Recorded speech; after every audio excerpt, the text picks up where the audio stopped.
देखो, in the last class we have discussed about dimension of physical quantities, है ना।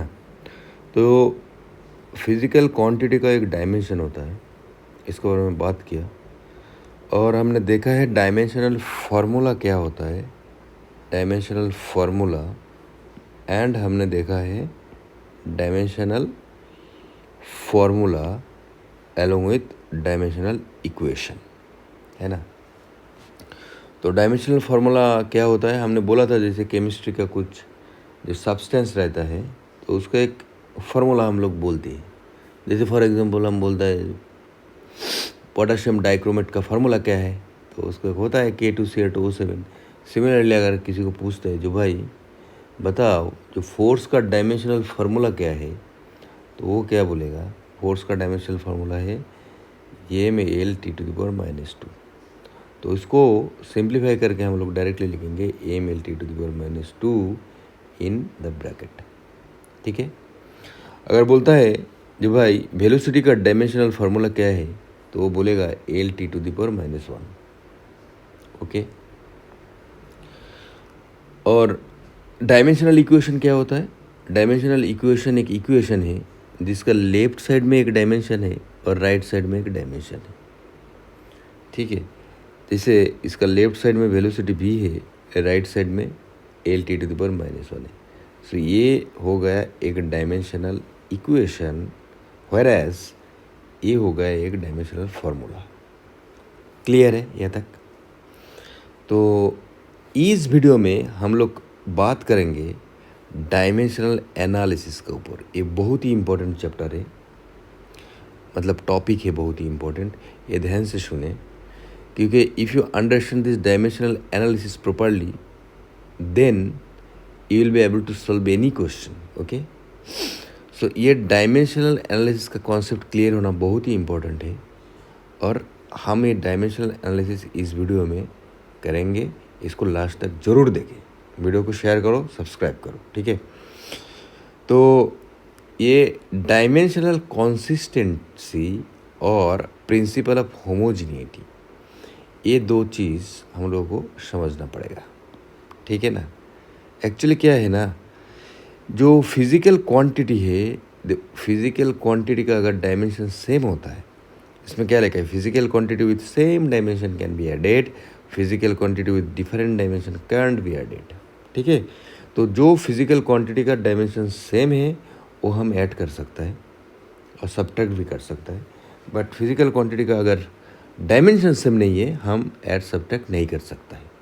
ये सिंपल सा चीज़ इसको दे के एक प्रिंसिपल बना दिया और वो प्रिंसिपल को बोलता है प्रिंसिपल ऑफ होमोजीनिटी, ठीक है।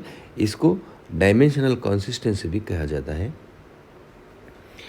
तो इससे हम लोग इक्वेशन का करेक्टनेस चेक कर सकता है, हम लोग एग्ज़ाम में जो क्वेश्चन आता है उसको ऑप्शन को रूल आउट कर सकता है, और वेरियस इंडिविजुअल जो क्वांटिटी रहता है फिजिकल क्वांटिटी उसका we can derive the relationship between physical quantities, ठीक है। एक चीज़ देख लो, मान लो वर्क है, वर्क मतलब क्या है, फोर्स इनटू डिस्प्लेसमेंट। तो फोर्स F हो गया, डिस्प्लेसमेंट S हो गया। फोर्स का क्या होता है डायमेंशन, Mlt-2, और डिस्प्लेसमेंट का क्या होता है, L होता है। तो ये डायमेंशन क्या होगा, वर्क का डायमेंशन होगा Mlt² into L, that is Ml/2 T²-2। यहाँ पे बिल्कुल जरूर ये देना है, ठीक है, ब्रैकेट देना है, देना ही पड़ेगा इधर। काइनेटिक एनर्जी का क्या होता है, काइनेटिक एनर्जी हाफ mv² होता है। सो हाफ जो है, हाफ एक कांस्टेंट है, कांस्टेंट का जो डायमेंशन होता है क्या होता है, कांस्टेंट का डायमेंशन 1 होता है, ठीक है। फॉर एग्जांपल अगर तुम लिखो जो एक कांस्टेंट 5 का जो डायमेंशन, 5 का डायमेंशन कितना हो जाएगा, तो 1 हो जाएगा। तो ये जो कांस्टेंट है, कांस्टेंट का डायमेंशन 1 है, इसलिए मैंने कुछ दिया नहीं इधर।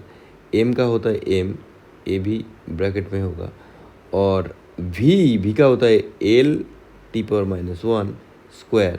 सो अल्टीमेटली होगा Ml² T⁻⁻2 which is same as this. कहने का मतलब ये है ये वर्क का जो डायमेंशन है और काइनेटिक एनर्जी का डायमेंशन सेम है, सो वर्क का साथ हम काइनेटिक एनर्जी ऐड कर सकते हैं, सब्ट्रैक्ट भी कर सकता है। समझ गए? बट हम लेंथ का साथ वेलोसिटी ऐड नहीं कर सकते हैं, क्योंकि लेंथ का जो डायमेंशन है अलग होगा, वेलोसिटी का जो डायमेंशन है वो अलग अलग हो जाएगा। ठीक है? सो कुछ नहीं है, एक प्रिंसिपल ऑफ होमोजीनिटी और डायमेंशनल कंसिस्टेंसी ये है जिसमें हम लोग बोलता है जो फिजिकल क्वांटिटी जिसका डायमेंशन सेम होगा उसी का हम लोग ऐड और सब्ट्रैक्ट कर सकता है, दैट्स इट। और इसमें हम इक्वेशन का करेक्टनेस कर सकता है, ऑप्शन रूल आउट कर सकता है, रिलेशन बिटवीन फिजिकल क्वांटिटी को हम लोग निकाल सकता है। समझ गया?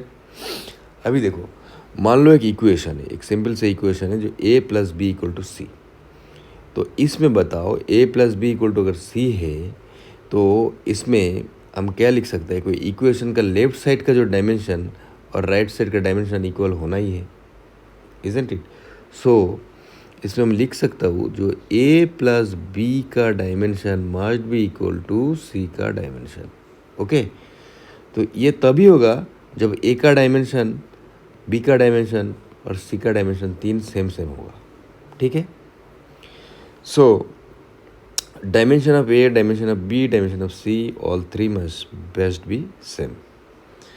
तो इक्वेशन का जो करेक्टनेस है इसको कैसे हम लोग, how to understand correctness of equation? देखो, कोई इक्वेशन अगर डायमेंशनली कॉन्सिस्टेंट है, what do you mean by dimensionally consistent?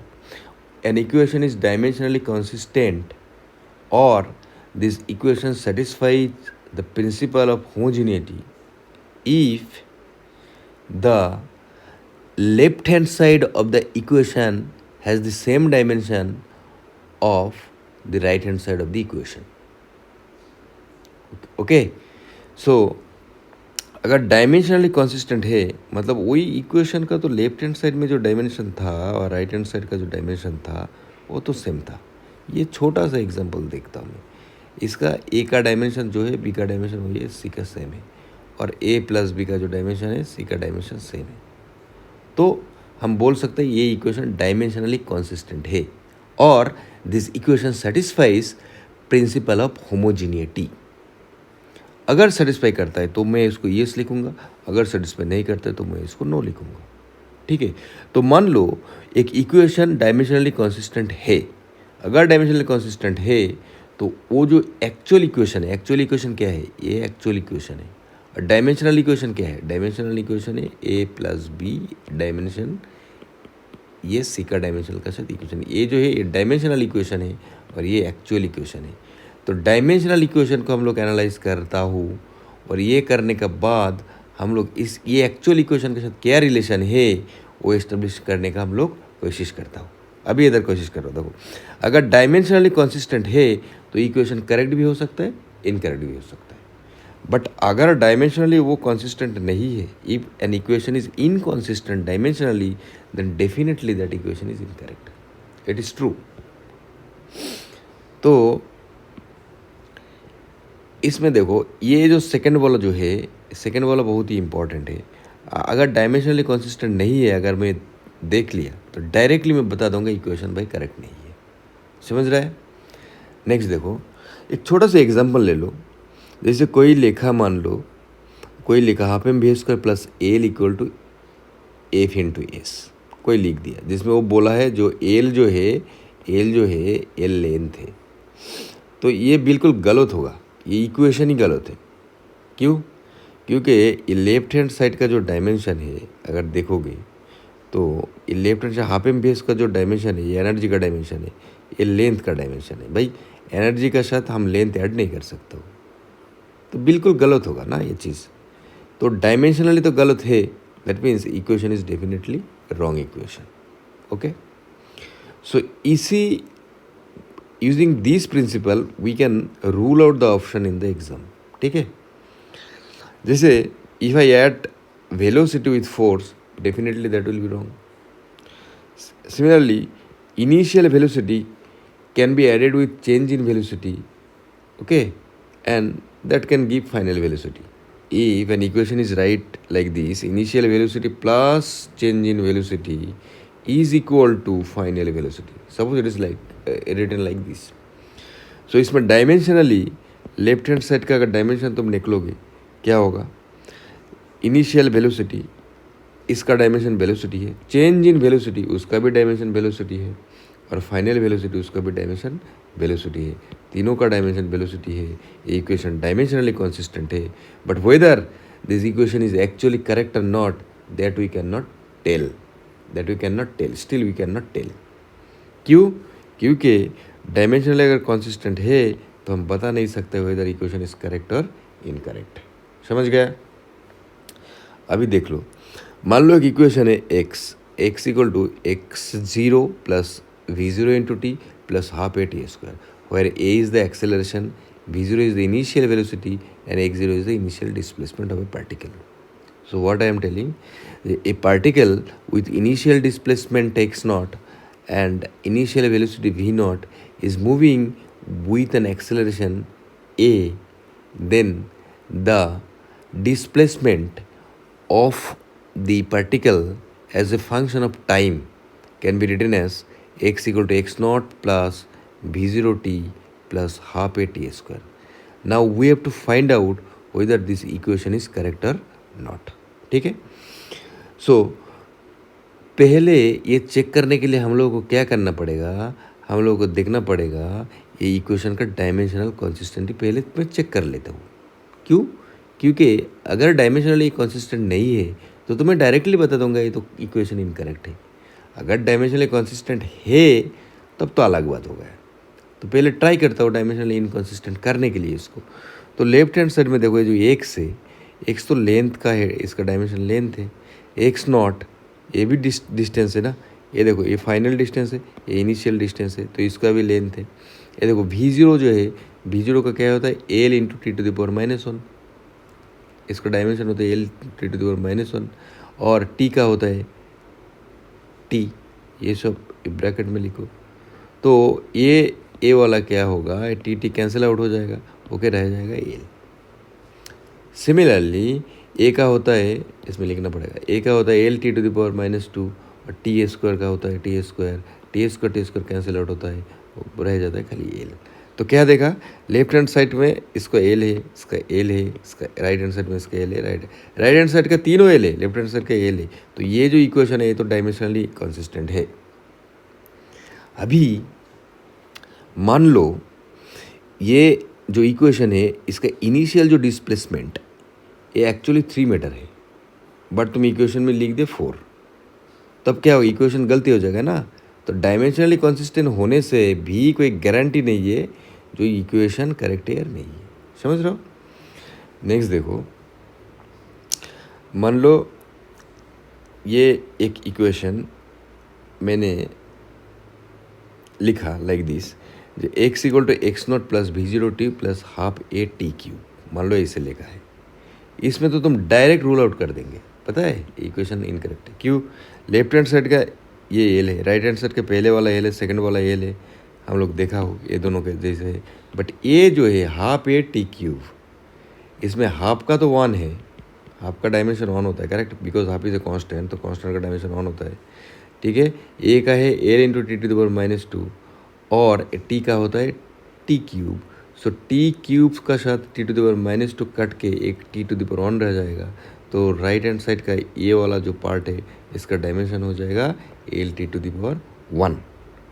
So left hand side का एक एल है, राइट हैंड साइड का 2 एल है, बट ये वाला जो है थर्ड वाला, ये वाला मैच नहीं कर रहा है. तो इक्वेशन डायमेंशनली इनकंसिस्टेंट है, सो इक्वेशन बिल्कुल इनकरेक्ट है. समझ रहे? अभी देखो कोई एक लिखा काइनेटिक एनर्जी की इक्वेशन लिख दिया 1/3 mv², दूसरा बंदा में काइनेटिक इक्वेशन का क्या लिखा हाफ mv². अभी कौन सा इक्वल है बताओ? देखो डायमेंशनली काइनेटिक एनर्जी का क्या होता है, काइनेटिक एनर्जी का डायमेंशनली क्या होता है, इसका फॉर्मूला होता है हाफ mv², ये तो हम लोगों को पता है, नो इशू. बट डायमेंशनली देखो पहले वाला भी करेक्ट है, क्योंकि कांस्टेंट का तो 1 होता है डायमेंशन. तो अगर डायमेंशनल एनालिसिस तुम करोगे तो इसका डायमेंशन और इसका डायमेंशन तो है, एम बी स्क्वायर का डायमेंशन एम बी स्क्वायर का डायमेंशन तो सेम होगा। 1/3 का डायमेंशन 1 है, 1/2 का डायमेंशन भी 1 है, तो डायमेंशनली बोथ इक्वेशन करेक्ट है। ठीक, इसलिए मैंने लिखा हाफ एम बी स्क्वायर का dimension 1/3 M B square dimension दोनों सेम है। और दोनों डायमेंशन क्या है, एम का डायमेंशन है एम और भी का डायमेंशन होता है L T to the power -1, square लिखा है इसलिए मैं इधर स्क्वायर दिया, तो M L T square into T, M इधर एम लिख दिया, T to L to the power 2 L to the power 2 T to the power -2, ये होता है काइनेटिक एनर्जी का डायमेंशन। यह पे ब्रैकेट देना ही है, ठीक है। तो कहने का मतलब ये है डायमेंशनली कंसिस्टेंट जो इक्वेशन है, that means the equation which satisfies principle of homogeneity does not guarantee that the equation is correct, but the opposite is true. If an equation is dimensionally inconsistent then the equation is definitely wrong. समझ रहे हैं? अभी एक छोटा सा तुम्हारा NCERT का example है, एनसीईआरटी बुक में एग्जाम्पल 1.4, उसमें क्या बोलता है, जो एनर्जी का यूनिट गिवन है जो kg metre square into second to the power -2, अगर एनर्जी का यूनिट ऐसे है तो क्वेश्चन में पूछ रहा है, तो क्वेश्चन में 5 ऑप्शन दे के रखा है, इसमें ऑप्शन कैसे एलिमिनेट करना है, ठीक है, तुमको रूल आउट करना पड़ेगा कैसे। तो पहले क्वेश्चन में जो गिवन है इससे तुम इसका डायमेंशन निकालने की कोशिश करो। तो kg के लिए इसका एम लिखना पड़ेगा, और मीटर स्क्वायर मतलब L square, second to the power -2 मतलब टी टू द पावर -2, तो M L square T to the power -2 है ना। अभी एम का डायमेंशन में एम लिख दिया, और देखो L square into T to the -2, इसको देखो, इसको मैं क्या लिख सकता हूँ, जो एल टी -1 होल स्क्वायर, और एल टी -1 क्या होता है, भी होता है, तो ये होता है वी स्क्वायर, तो एम इंटू वी स्क्वायर ऐसे होता है। तो अल्टीमेटली जो वेरिएबल का आकार सा, if you want to write it in terms of variable, it shall be m B square, isn't it, and some constant में b there with this, okay. So अगर एम बी स्क्वायर फॉर्म में देखूँ वो तो correct है, अगर ये नहीं देखूँ बाकी सब रूल आउट होगा। देखो एम स्क्वायर है, इधर खाली एम है, तो ये रूल आउट हो गया। सेकेंड वाला ओके, एम बी स्क्वायर है, उसके बाद कांस्टेंट है, तो ये हो सकता है आंसर, अभी तक रूल आउट नहीं कर सकता हूँ। ए में इसका ए है, नहीं एम का बी स्क्वायर होगा, तो ये तो रूल आउट है। 3/6 एम बी स्क्वायर, देखो एम बी स्क्वायर है बट इसके साथ एक कांस्टेंट भी है, तो इसको भी अभी हम रूल आउट नहीं कर सकता, ठीक है। तो ऑप्शन ए और ऑप्शन सी रूल आउट हो गया, ऑप्शन बी और डी रूल आउट अभी तक नहीं हुआ। ऑप्शन ई में क्या है, हाफ एम बी स्क्वायर है, ठीक है, एम बी स्क्वायर है, उसके साथ एम के साथ ए है, भाई एम बी स्क्वायर है, एम है, दोनों तो डायमेंशनली अलग अलग है ना, ऐड नहीं कर सकता हूँ मैं, प्रिंसिपल ऑफ होमोजेनिटी के हिसाब से I can not add two different dimensional quantity, तो ये भी रूल आउट हो गया। तो ऑप्शन नंबर बी होगा, नहीं तो ऑप्शन नंबर डी होगा, लेकिन हम लोग को पता है ना, आप एम बेस करे एनर्जी, तो ऑप्शन बी होगा करेक्ट, ठीक है। बट रूल आउट करना है तो ए होगा, सी होगा एंड ई होगा। मतलब रूल आउट कैसे करना है वो जस्ट सिखा रहा है इधर, ठीक है।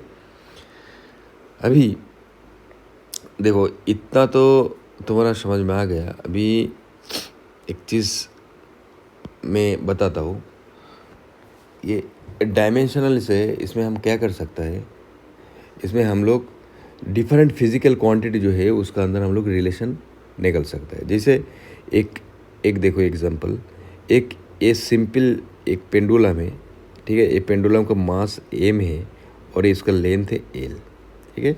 तो ये क्या कर रहा है, ये पेंडुलम ऑसिलेट कर रहा है, ठीक है। तो ये क्वेश्चन में क्या गिवन है, मान लो इसका टाइम पीरियड हम लोगों को निकलना है, we have to find the time period of this oscillation, क्योंकि ऑसिलेट कर रहा है ना, ऐसे ऐसे कर रहे हैं, ऑसिलेट कर रहा है, तो ये ऑसिलेशन का time period in terms of L M and G, okay. L is the length, m is the mass and g is the acceleration due to gravity. तो find t in terms of l, m and g. तो कोशिश करता हूँ।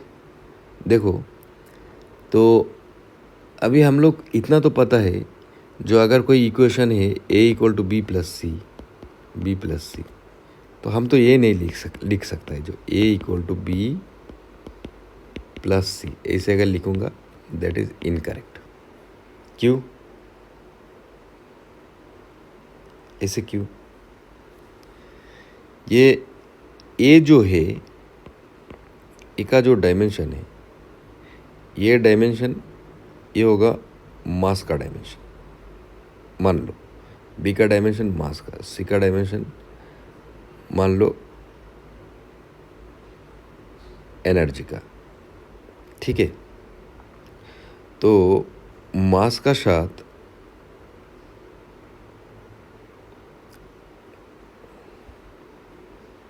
नहीं,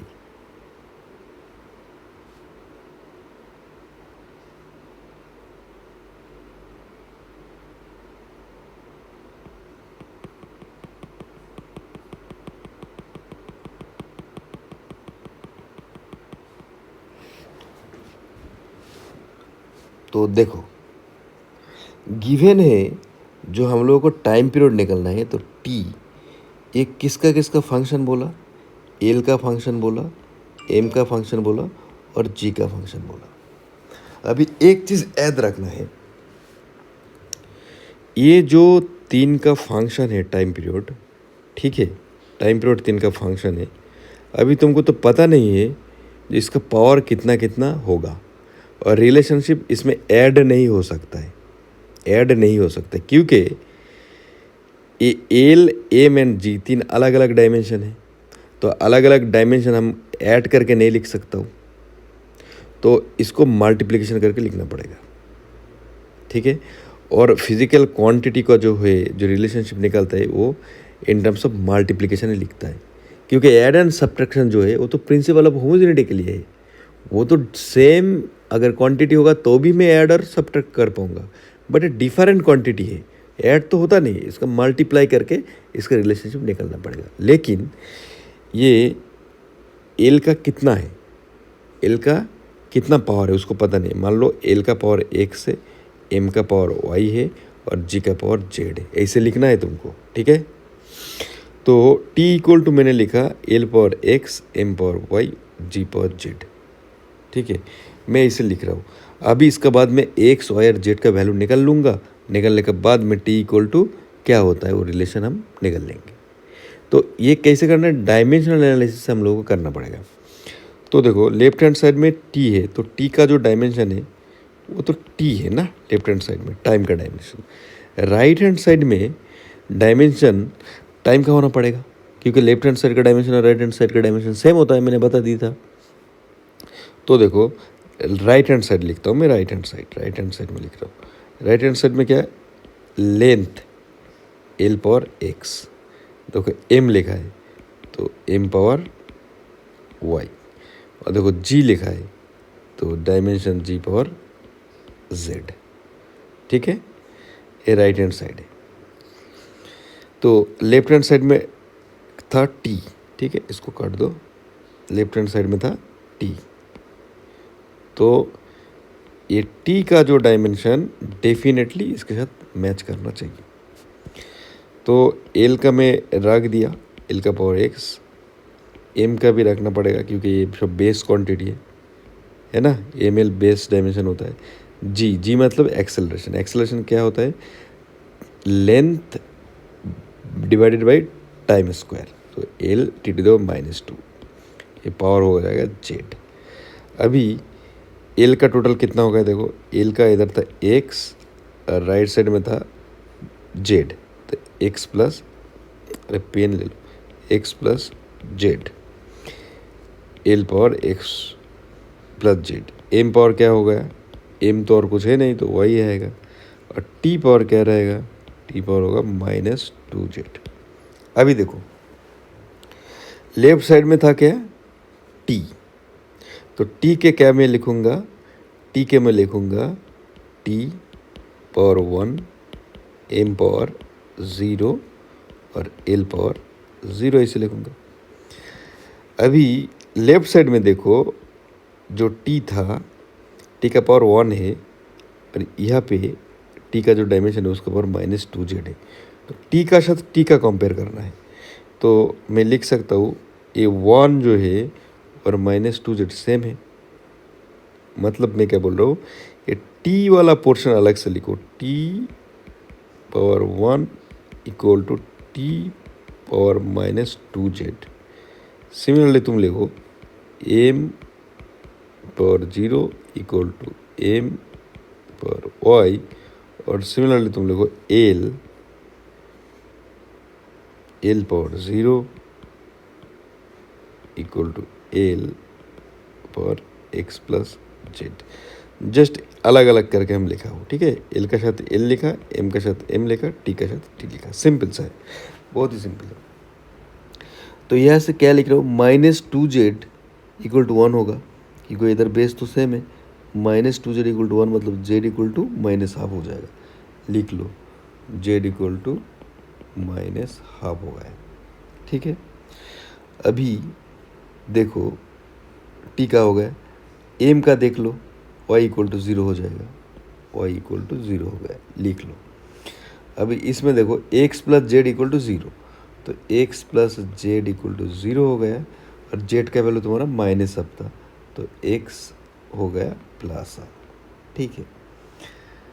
तो ये जो है ये ओरिजिनल जो इक्वेशन है, ओरिजिनल इक्वेशन में तुमको भी पुट करना पड़ेगा। ओरिजिनल इक्वेशन में t equal to L power x का वैल्यू क्या था, हाफ, तो एल पावर हो जाएगा हाफ। एम पावर वाई का वैल्यू क्या था, 0, तो एम पावर हो जाएगा 0। जी पावर जेड, तो जी लिख दो, जेड का पावर है -½ तो जेड मतलब -½ तो एम पावर 0 मतलब क्या है, 1 है। इसका मतलब क्या है, T equal to L power half into G power -½ M power 0 मतलब 1 है। तो ये ऑसिलेशन मास के ऊपर डिपेंड नहीं करता है, ये तो फास्ट चीज़ हो गया, ठीक है। तो t इक्वल टू हो गया एल पावर हाफ जी पावर -½ अभी देखो इसमें क्या है, ये इसमें कांस्टेंट देना पड़ेगा। कांस्टेंट क्यों देना पड़ेगा, क्योंकि हमको पता नहीं ना एक्चुअल रिलेशनशिप में, इसका एक्चुअल रिलेशनशिप क्या है, इसे कांस्टेंट देना पड़ेगा। तो इधर भी एक कांस्टेंट मस्ट है, ठीक है। ये मुझे पहले ही देना चाहिए था ये चीज़, इधर एक कांस्टेंट है, ठीक है। तो फाइनली क्या हो गया, टी इक्वल टू क्या हो गया, यहाँ पे लिखता हूँ।